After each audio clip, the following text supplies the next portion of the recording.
नमस्कार मित्रांनो, आपल्या धर्मसंस्कृती चॅनलमध्ये आपल्या सर्वांचं स्वागत आहे.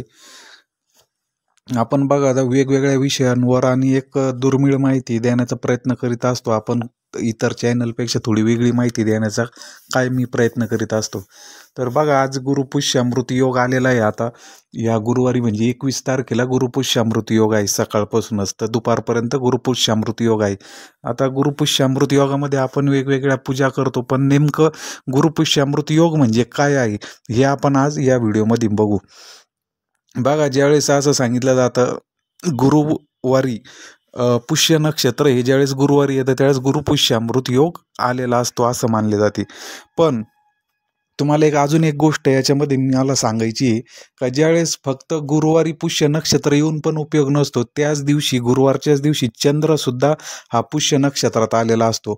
म्हणून हा गुरुपुष्यामृत योग तयार झालेला असतो आणि त्याला खूप महत्त्व असतं. असा हा गुरुपुष्यामृत योग आहे.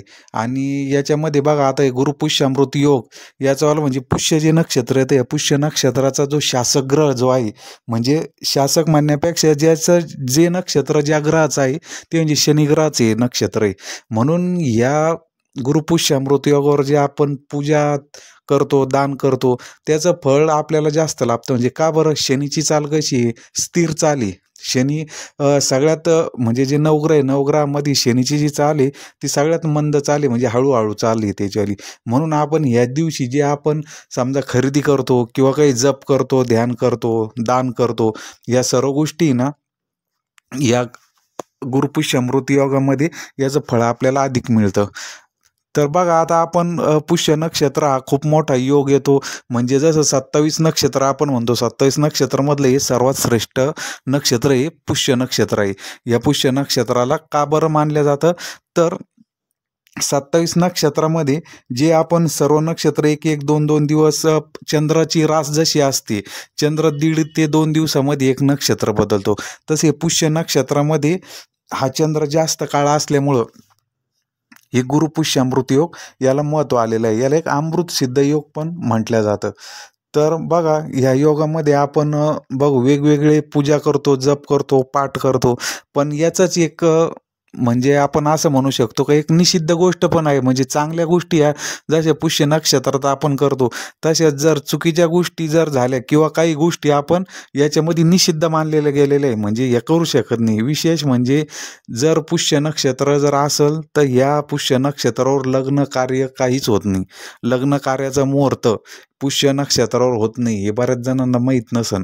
पण तुम्ही गुरुजींना विचारा, आपल्या पुष्य नक्षत्रामध्ये लग्न कार्य होत नाही. हा एक ड्रॉबॅक आहे. या म्हणजे सगळ्यात जर गोष्टी जर चांगल्या असेल तर कुठंतरी एक गोष्ट कमी पण असती. तर बघूया, आपण पुष्य नक्षत्राची थोडक्यात माहिती तुम्हाला सांगायचा प्रयत्न केलेला आहे. तर याच्यामध्ये आपण काय काय करू शकतो आता पुष्य नक्षत्रामध्ये? तर बघा, पुष्य नक्षत्रामध्ये जसं मी सांगितले, शनीचं अंमलकारक नक्षत्र आहे. शनीचं अंमलकारक नक्षत्र असल्यामुळं याचं स्थिरता आहे या नक्षत्रामध्ये. म्हणून आपण म्हणतो सोनं खरेदी केलं पाहिजे बुवा. सोनं खरेदी केल्यानंतर ती विकायची वेळ येत नाही. तर का बरं येत नाही? का ती स्थिरता आहे, या नक्षत्रामध्ये स्थिरता जास्त आहे. म्हणून आपण समजा सोने खरेदी करतो. आता काही लोकांना जर सोनं खरेदी करता जर येत नसेल तर आपण बघा, पिवळ्या वस्तूसुद्धा एक लक्ष्मी स्वरूप घरात आणू शकतो. जसं की आपण समजा धने आणू शकतो. धनत्रयोदशीच्या वेळेस आपण पूजा करतो धान्याची, ते धने आपण आपल्या घरात आणू शकतो.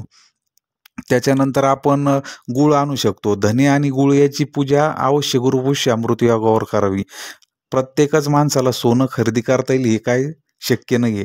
तर धने आणि गूळ याची एकत्र पूजा अवश्य धनत्रयोदशीला, म्हणजे धनत्रयोदशीला जशी पूजा केली तशीच पूजा गुरुपुष्यामृत योगावर अवश्य करावी. आणि काय रिझल्ट आहे आता ते तुम्ही स्वतः बघा. त्याच्यानंतर बघा, आपण जप तप ध्यान करू शकतो. त्यामध्ये आपण बघा, आपल्या घरामध्ये आपण श्रीसूक्ताचं पठण करू शकतो लक्ष्मी प्राप्तीसाठी. श्रीसूक्ताचं आपण जास्तीत जास्त आवर्तन करू शकतो. व्यंकटेश स्तोत्र वाचू शकतो. आणि सगळ्यात एक प्रभावी सेवा म्हणजे आपण आज व्यंकटेश स्तोत्र वाचू शकतो. कारण गुरुपुष्यामृत योग आहे, म्हणजे गुरुवार येतोय.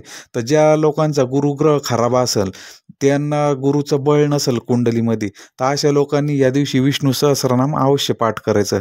त्याच वेळेस आपण ह्या दिवसापासून केशरचा टिळा लावायला सुरुवात करू शकतो. केशरचा टिळा कुठं लावायचा आहे? एक कपाळाला एक लावायचा आहे आणि आपल्या एक नाभीला एक लावायचा आहे. अशा 2 ठिकाणी हा केशरचा टिळा लावायला सुरुवात करा गुरुवारपासून. म्हणजे काय होईल? आपल्याला गुरुग्रह बळ प्राप्त व्हायला मदत होईल. त्याच्यानंतर आपण कुठं मूर्ती प्राणप्रतिष्ठा करू शकतो. घरातल्या मंदिरांमधील जे आपल्या मूर्त्या असन त्यांच्यावर आपण अभिषेक करू शकतो. आणि एक शेवट म्हणजे लक्ष्मी प्राप्तीसाठीच एक विशेष म्हणजे आपण जे घरात श्रीयंत्र असन ते श्रीयंत्रसुद्धा या दिवशी आपण सिद्ध करू शकतो. श्रीयंत्र सिद्ध करायला हा चांगला मुहूर्त आहे. श्रीयंत्रावर 16 वेळेस श्रीसूक्त म्हणून अभिषेक करायचा. आपण साध्या पाण्याने किंवा पंचामृताने किंवा एक कुंकवाचं पाणीसुद्धा करू शकतो. त्यामध्ये केशर टाकून आपण अभिषेक करू शकतो. या पद्धतीने आपण जर अभिषेक केला तर श्रीयंत्र नक्कीच सिद्ध होईल. तर बघा, ज्या लोकांना जमणार नाही सोनं खरेदी त्यांनी अवश्य धने आणि गूळ खरेदी करून ते जे आपल्या देवघरात पूजा करा. हेच एक महत्त्वाचा उपाय, हा तोडगा आपल्याला सांगायचा आहे. असेच आपले नवनवीन व्हिडिओ त्या चॅनलवर इथून पुढे येतच राहणार आहे. तरी सर्वांनी आपल्या चॅनलला लाईक करा आणि सपोर्ट करा चॅनलला. मी मागच सांगितलं आहे, आपल्या जर वैयक्तिक काही जर समस्या असेल तर 84 21 15 58 49 या नंबरवर अवश्य व्हॉट्सअप करा.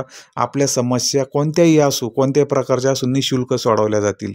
तर परत एकदा सर्वांना मनपूर्वक धन्यवाद आणि गुरुपुष्य अमृत योगावर अवश्य पूजन अर्चन करावे. धन्यवाद.